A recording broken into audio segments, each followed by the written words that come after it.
పారాయణదారుల పోస్టులను భర్తీ చేస్తున్నాము అని అన్నారు. అని కూడా 3 రోజులైంది. పరీక్షలు నిర్వహించి సంవత్సరం దాటింది.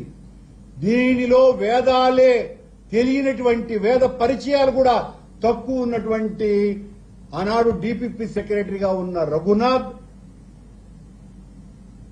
అలాగే ఆయన డిపిపి సెక్రటరీగా అన్ని శాఖలకు యాజమాన్యంగా వ్యవహరించేటువంటి మేడసాని మోహన్, వీళ్ళిద్దరికి వేదాల గురించి ఏం తెలీదు.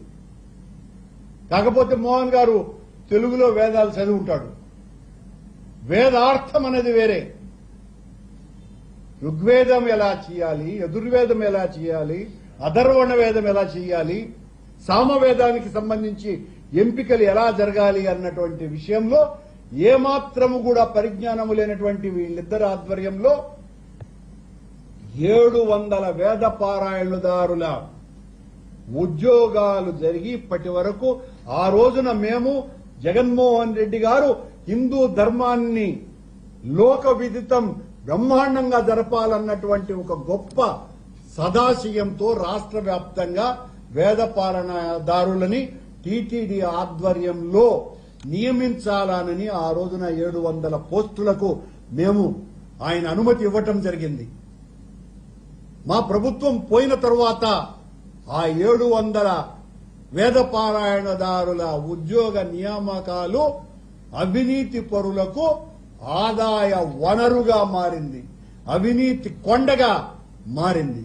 దీనికి ఖచ్చితంగా పాలక మండలి అధ్యక్షులు బిఆర్ నాయుడు గారు బాధ్యత వహించాల్సినటువంటి అవసరం ఉన్నది.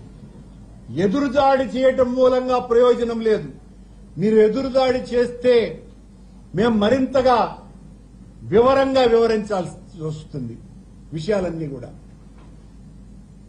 మీరు ఆ పారదర్శకతని, నిజాయితీని, నిబద్ధతని చాటుకోవాలి. స్విమ్స్ డైరెక్టర్, వైస్ ఛాన్సలర్ ని నియామక విషయాలలో పక్కకు ఎందుకు తోసినారు? దీనికి సమాధానం మీ దగ్గర ఉండాలా. మీకు కావలసినటువంటి వాళ్లనే, ఆదిశేషయ్యకు కావలసినటువంటి వాళ్లే కమిటీలో సభ్యులుగా ఎందుకు వచ్చినారు?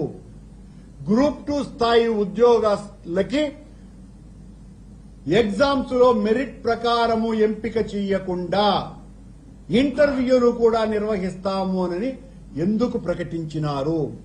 విద్యార్హతలలో మార్పులు ఎందుకు చేసినారు? వేతనాలలో కొన్ని పోస్టులకు విపరీతంగా పెంచి నోటిఫికేషన్ ఎందుకు విడుదల చేసినారు? ఒకే పోస్టుకు 56,000 రూపాయలు పెంచారండి. వాళ్ళకి కావాల్సిన వాడికి ఉద్యోగం ఇచ్చుకోవాలని 56,000 పెంచారు. ఇంత దారుణం అత్యంత పవిత్రమైన పుణ్యక్షేత్రమైన స్వామివారి దగ్గర జరుగుతున్నది. ఇది డిఎస్సి అక్రమాల కంటే, అవినీతి కంటే, ఎందుకంటే దేవుడి దగ్గర జరుపుతున్నటువంటి నియామకాలు కాబట్టి అంతకంటే ఘోరము, అపచారము, అవినీతి మయము అని తెలియజేస్తున్నాం.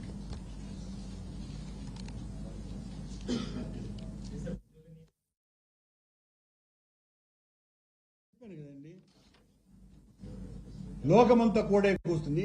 ఇప్పుడు ఒక ఉద్యోగానికి బీటెక్ ఎంసీఏ ఉండాల్సిన ఉద్యోగానికి బీటెక్ సిఎస్సి బార్ ఎంఎస్ఐటి అనేది ఎందుకు మార్చినారు?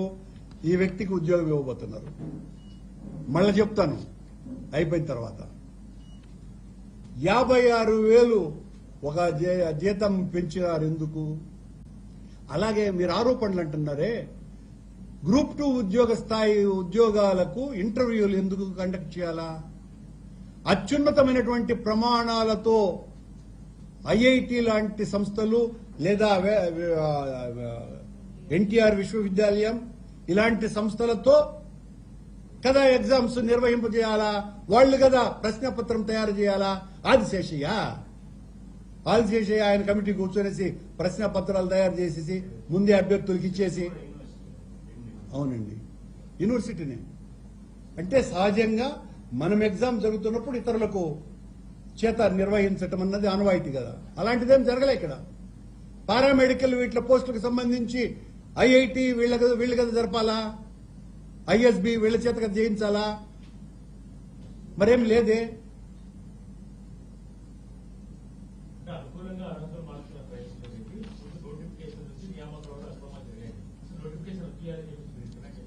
దీని మీద అసలు విచారణే చేయించాలా? ఇది తమాషా కాదు. వీళ్ళు ఇష్టం వచ్చినట్టుగా. ఇప్పుడు ఉద్యోగ కల్పన అన్నది ఒక గొప్ప మహత్తరమైనటువంటి విషయం. ఉద్యోగాల అమ్మకం అన్నది ఘోరమైనటువంటి పాపం. ఆ పాపం చేయకూడదు. అది జరుగుతుంది ఇక్కడ. వేదపారాయణదారులు అంతే, టీటీడీ ఇంజనీర్లు అంతే. ఎవరైతే నిజమైన అర్హుదారులు ఉన్నారో వాళ్లకు కాకుండా మీ ఇష్టం వచ్చినట్టుగా ఇచ్చుకుంటారండి. మీకు భజన చేసేవాళ్ళని, డబ్బులు ఇచ్చేవాళ్ళని వీళ్ళని సెలెక్ట్ చేయడానిక ఈ నియామకాలు జరిగేది?